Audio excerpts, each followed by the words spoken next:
Kapag naapektuhan kaagad yung emosyon mo ng ibang tao, naka-capture na nila yung attention mo. At kapag naka-capture nila yung attention mo, ibig sabihin, naka-capture nila yung energy mo. Dahil dito, people gain power over us. Kaya na tayong kontrolin ng iba. Natutunan ko to kay Dr. Joe Dispenza, isa sa mga mentors ko. At isa yan sa mga hindi ko makakalimutan na teachings niya. Dati kasi emosyonal din akong tao, as in lagi akong pinapagalitan ng nanay at tatay ko na bakit daw simpleng bagay iiyak na ako, yung parang sobrang, matampuhin.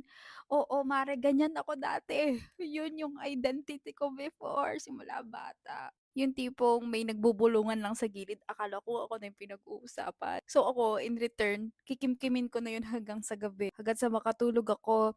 Mag-o-overthink ako, ganyan-ganyan, sasama yung loob ko na baka pinag-uusapan ako ng iba. Sobrang emotional, promise. Ewan ko kung yung iba dito gano'n din. Yung tipong may masabi lang sa'yo na konti yung iba, eh, parang dadamdamin mo na. Ay naku mare, kapag gano'n madali kang makontrol ng ibang tao. So, binago ko yon when I started, changing my life, nung nag-dive deep ako or pinag-aralan ko talaga mabuti ang psychology, personal development, theology, et cetera, quantum physics.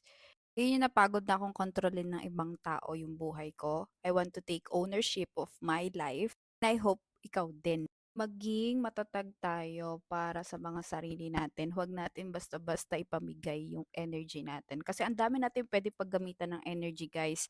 As in, pwede sa creative like sa business, sa passions mo, sa talents mo, sa skills, etc. Sa hobbies mo. Pwedeng doon mo ilaan yung energy. Huwag doon sa mga bagay na katoksikan.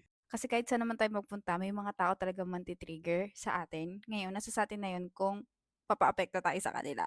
At kapag nagpaapekto tayo, ibig sabihin madali tayong makontrol. And kapag gano'n, yun yung dominating thoughts mo, yun talaga yung mangyayari sa reality.